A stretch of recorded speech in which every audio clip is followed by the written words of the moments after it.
and welcome to the Superintendent's Office, a show dedicated to spotlighting the great things happening in the public schools of Robeson County. I'm Tasha Oxendine.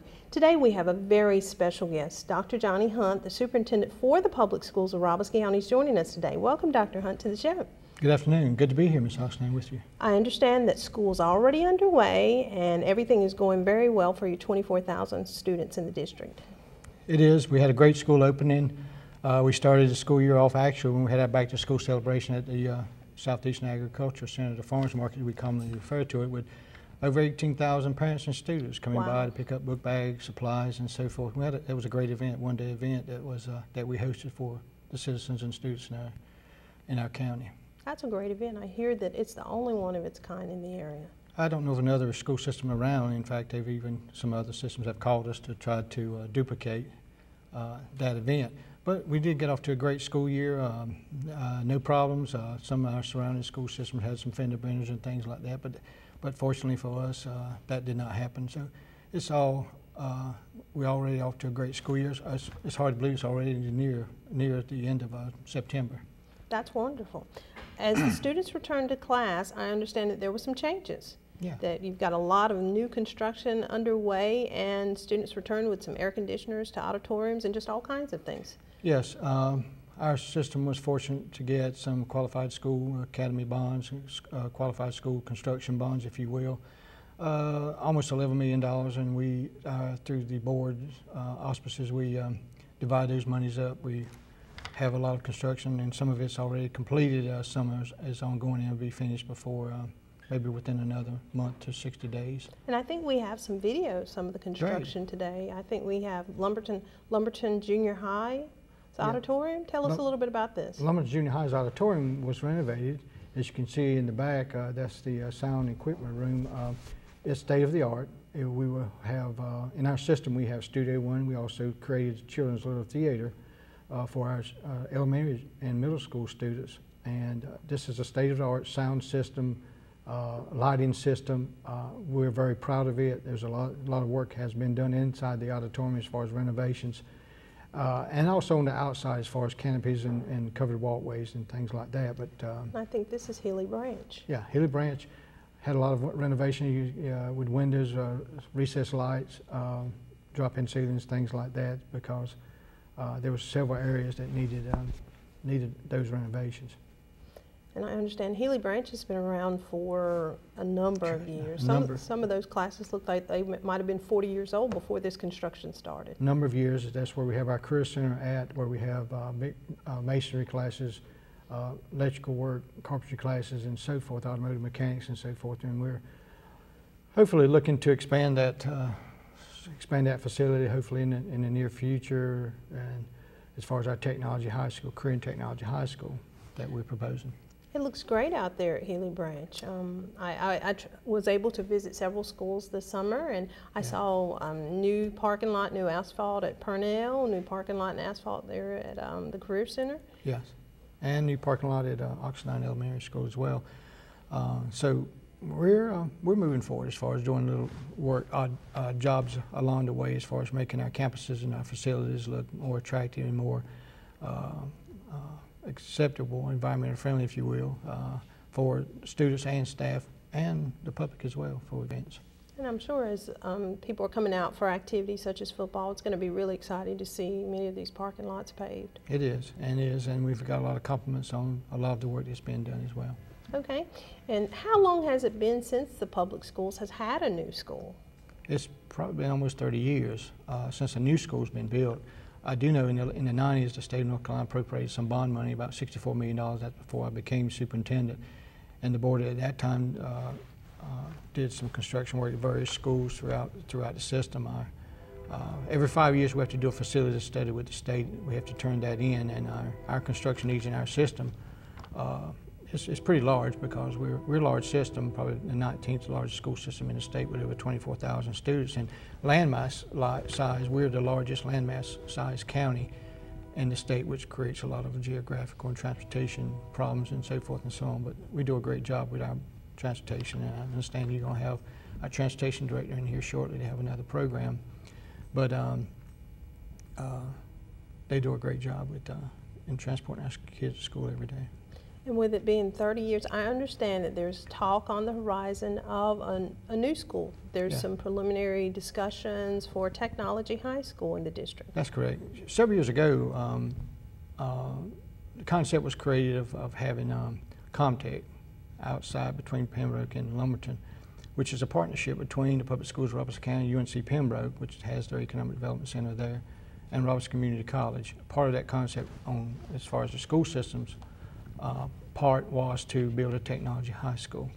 We proposed that to our board. Our board has accepted that concept, and we've had some drawings of that facility so it would be housed at ComTech on 35 acres of property that was bought by the Board of Education several years ago. And here I see that we have a rendering. Can you describe what some of the details would be within the facility? Yes, it's patterned after the St. Grove Middle School over in Hope County. It's a net zero school. It's energy efficient. It's a new concept that's most school systems around the state are going to. And the Technology High School itself is patterned after Governor Pat McCrory's Career and Technical Education School, or STEM school, if you will, Science, Technology, Engineering, and Math. It will house automotive mechanics, electrical engineering, studio arts, technology, wiring, electrical, you name it, just about. And it's a school that is designed to house close to 1,600 students. It will also have an auditorium of about 800 capacity. It will also have our staff development center in it. We have a lot of staff development that we conduct throughout this system because we're a large school system, and we have to rent facilities. If we have to have a staff development workshop with 200 or 300 people, we usually rent the farmers market, and that rental per year is probably in the neighborhood of $50,000 a year that we're paying out, and we need our own staff development center. So this school will house also our lab program, but it will house probably around 1,600 students. At the same time, while the students are in class, you could have an event in the auditorium with up to 800 individuals. You could also have a staff development workshop going on that could have 200 or 300 people in that workshop. So it's almost like a multi-purpose center, but it's a career and technical education center. So it could also offer services for the community, while the students are underway. If people wanted to rent it out, would that be a possibility as well? That's a great idea, and we've looked at that possibility and trying and making money as well as far as renting our own facility out. And we can do some training and workshops with the community or different groups and organizations. But it's a way of preparing our young people when they graduate to get a job, to go to work, and even further their education at our community college or at UNC Pembroke as well.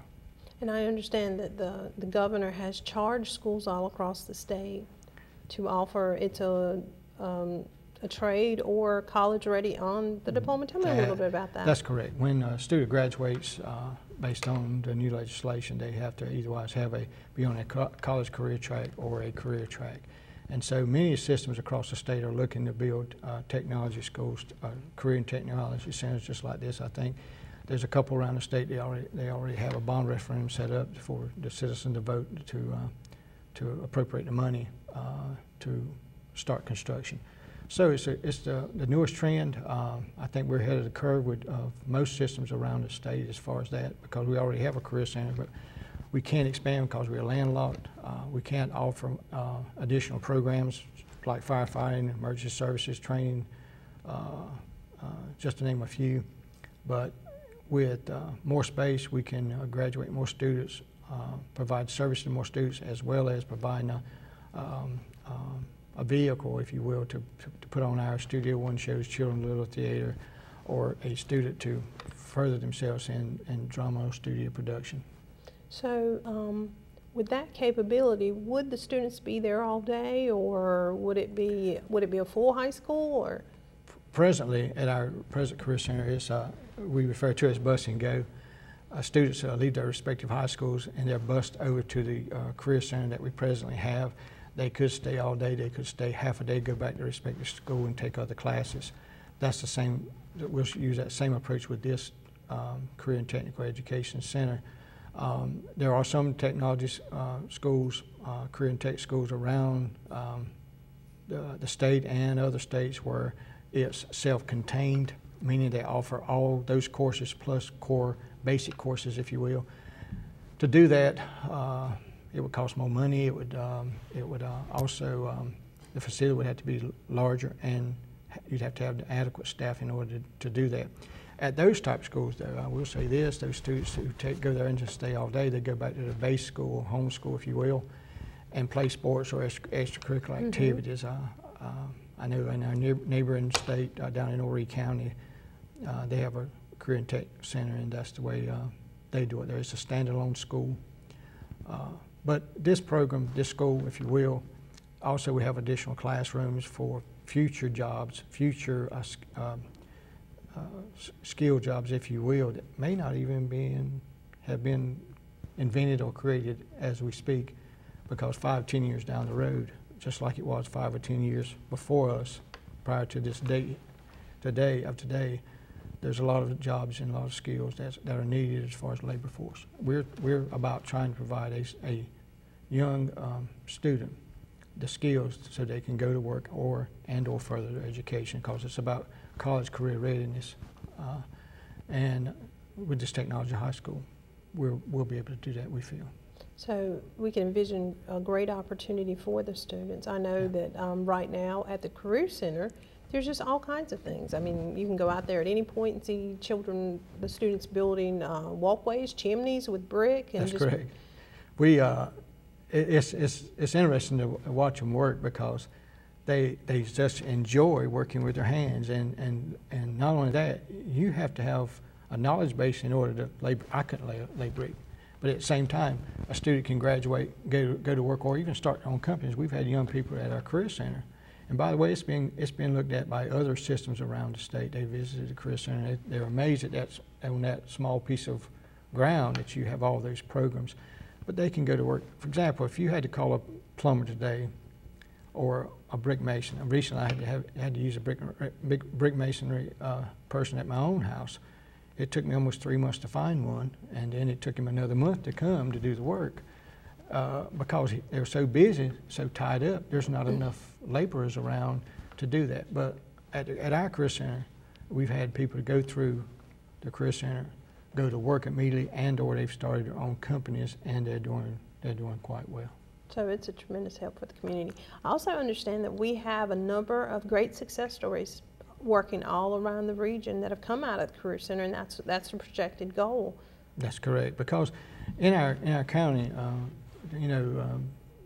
several years ago we had a lot of plants that have closed. It's tough attracting business and industry with the economy we have.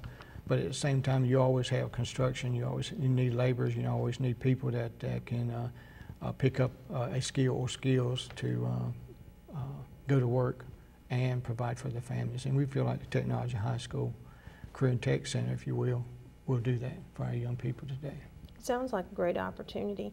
How hard has it been to gather the data and information to just do the projections? Like, as far as, I heard that some of the school board members were throwing out things such as design and just all kinds of things. Was it a huge job for the company to go around and prepare this analysis? No, not really, because the company that we selected is SFLA. They were the company that designed a net zero school over in Hope County.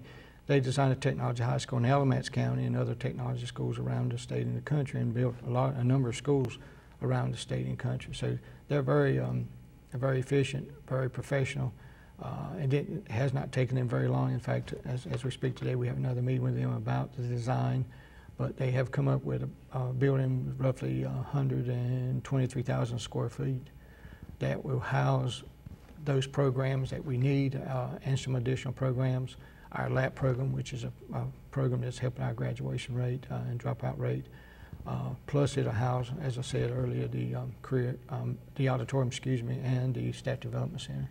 So we like the design. I think it's state of the art, and I think in Comtech, it will showcase all of our young people, all of our students, and the skills they will be attaining to further education and get a good job and go to work.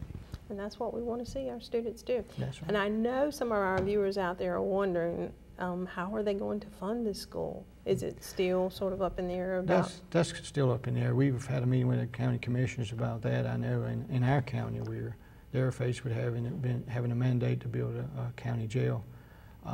At the same time, we're hopeful that they will look at this opportunity to help our young people to again get the skills and go to work. We have another meeting with them shortly, so hopefully we'll find out whether we can move forward with the study, which is the first step as far as hiring a financial advisor and a bond attorney. They have to go before the local government commission to look at rates and see if the county itself has the capability to fund such an endeavor. You might have said, but how much is it going to cost? Okay. Projected. The facility right now projected to be around $44 million. Unless we cut it down, we can eliminate some programs. It started out close to $50 million, and we cut some spaces down and so forth. So we can have those programs we like to have in it inside this facility, and also have the auditorium and the staff development center.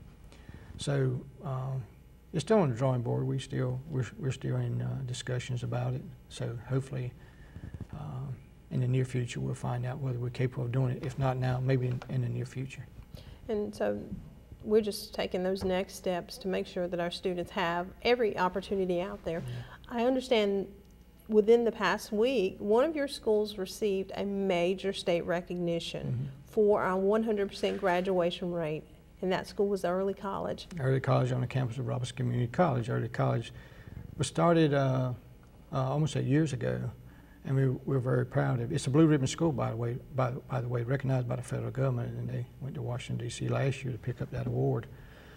Our Early College has a 100% graduation rate, one of less than 50 schools in the state of North Carolina that has a 100% graduation rate.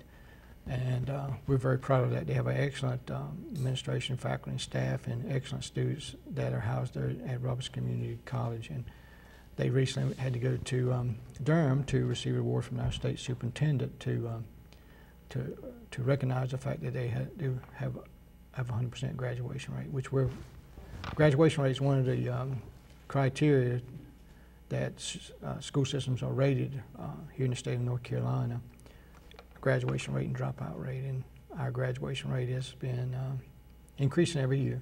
When I became superintendent, it was 51%. Today it's 85%. So that's 34 points. That's tremendous. That's tremendous gain. I don't know of a school system in the state whose graduation rate has jumped that high in that short a period of time. Along with that, our dropout rate has decreased. We haven't got the figures for this year. The state has not released those. But last year, when I became superintendent, it was around 585. Last year it was down to 192. We're very proud of that as well. Although I will say there are some students, based on if they're there for the wrong reason, they don't need to be in regular school setting. They need to be in an alternative school or something like that. But our graduation rate and our dropout rate, we're very proud of it, and we're very proud of our early college at Robeson Community College. And a lot of people are talking about the graduation rate. I heard that you were mentioned, by, was it the state superintendent was talking about? Was talking about it at a state superintendent's meeting in front of some other superintendents, and which I gave all the credit to our excellent staff in the public schools of Robeson County, our administrators, our teachers, all the support staff. They do a fantastic job in working towards that, because again, that's one of the criteria how school systems are judged, is with the graduation rate and dropout rate, along with test scores as well. But those two things we've improved tremendously, and it's always good to be recognized by a state superintendent and have your photo taken. And I think we have a photo of the photo that was a shot of the photo that was taken in Durham with State Superintendent June Atkinson, and there's Miss Sheila Gascu, the principal, Dr. Linda Emanuel, and Mr. Tommy Lowry, the two assistant superintendents. I think that is just a super honor for the public schools of Robeson County. It's always good to have recognitions bestowed upon a school system, and it's not because Johnny Hunt's the superintendent, it's because, again, it's all of the staff working hand in hand and doing what's best for children. And if people are asking what is early college, if people are asking what is that about, is that a new trend, or is that something new across the state? It's relatively still new. High school, new school reform was started several years ago. The school system was under a planning grant to have early college at Robeson Community College. They have around 175, 180 students. A young man, a young boy, a young girl can go there and get an associate degree. And last year I think we have 30 some graduates, I think, in the program. But it's a tremendous honor for students to go there on a community college campus, receive an associate degree, and then that furthers their education even more. It's a small setting, you know, like I said, 175 students, but they get along real well. They enjoy themselves, and thus far the success we've had with our early college has been tremendous. And so the students there, they're taking classes like high school classes, but they're also able to take classes there at Robeson Community College to work on the associate's degree? That's correct. In fact, last year, if no mistake, last year the percentage of students who passed the end of course was 100%. Wow. That's amazing when every child, every student passed the end of course exam. So they come from the feeder schools, the 6 feeder schools, to Robeson Community College there at early college, and they stay a full day. A lot of our students and a lot of our parents like that small school setting and on a community college campus. Is it very competitive to get into early college? Pretty competitive, but I wish we could expand it. Wish we had our own facility separate, but nevertheless we do a great job in partnership with Robeson Community College. Dr. Crescent was the former president there now. We have a new president, and they're working very, very well with us with the early college on that campus. And I understand, is WorkKeys one of the programs that the students can get there as well? WorkKeys was started a few years back by myself in conjunction with Robeson Community College. It was initially funded through our local Lumber River Council of Governments. Mm-hmm. They were funding the seniors at some neighboring counties, because our Lumber River Council of Governments is, I think it's 4 counties in conjunction together. We received some initial funding from them. The other money came from our county commissioners as far as paying for the WorkKeys test. There's different levels. Platinum, we did have a student last year, if no mistake, that received platinum honor. In other words, you take a test, and the platinum is the highest level you can attain. Very seldom you ever have a student receive that level, gold, silver, and bronze, and so forth. And for people out there who don't know what WorkKeys is, I understand it's like it assists people with their admission into, like, say, if they were going to work at Campbell Soup. Tell us, describe that. This CRC Career Readiness Certification. A lot of business and industry now are looking at if you have passed a WorkKeys test before they'll hire you. I do know 2 young men, for example, they applied at a plant here in this county. One had taken the WorkKeys, the other didn't. They did not. Both of them were excellent workers, good young men. But because one had taken the test and passed, they hired him. The other one, they said, you need to go take the WorkKeys before we'll even consider you. We're trying to let our students know, and we have the second highest percentage, I think, in the state as far as the number of students who take the WorkKeys test. Wow. At graduation, we have I think it's powder blue cord that they wear in recognition of them passing the WorkKeys test. And so when business and industry that come to our county, or potentially may come to our county, that's a selling point as far as our WorkKeys, letting them know, and the public as well, that this percentage of students are able, based on the WorkKeys test, to go to work. So that's another plus for our county. So it's a great honor. It's one of the things that was mentioned when Secretary of Commerce, Ms. Sharon Decker, came to our county a couple months ago, and I think she's coming back here shortly maybe about a plan announcement. I'm not sure, but nevertheless, that's a selling point for our county and our school system, because WorkKeys, we work in conjunction with Robeson Community College as far as the administering of the test, and it's been very successful. So it's a great opportunity for our students to graduate and go, be able to go to work. Receive a well-paying job. And we encourage all of our students to take it. Now, if you're going to go to a four-year institution, you may not work, or you may not go to school in the summertime. That WorkKeys test may help you get a job, even at fast food or whatever.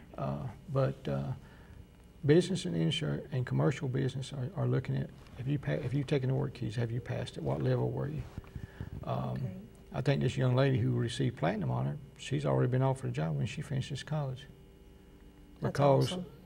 It's a great honor. She received a platinum level. You can't get any higher than that. There's very seldom ever a student reaches the platinum level. That's awesome. Well, that's great. Doing some great things in the public schools of Robeson County. Great things. Making a great success for our students. Well, that's about all the time we have for today, Dr. Hunt. We thank you for coming on the show. We've come at so much great things to talk about. Well, it just flies by. Maybe I'll get to come back again if you'll have me. Hopefully so. It's the superintendent's office, so hopefully you'll come back and join us and tell us about the great things that are going on. Thank you.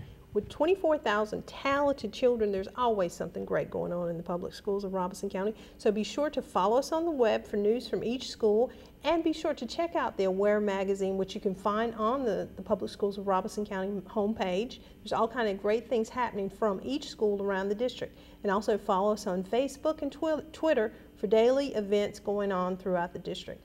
If the opportunity arises to read to a child, do it. You never know the difference it can make. Have a great week, and thanks for joining us on the Superintendent's Office. Thanks for coming by, Dr. Hunt. Great information today.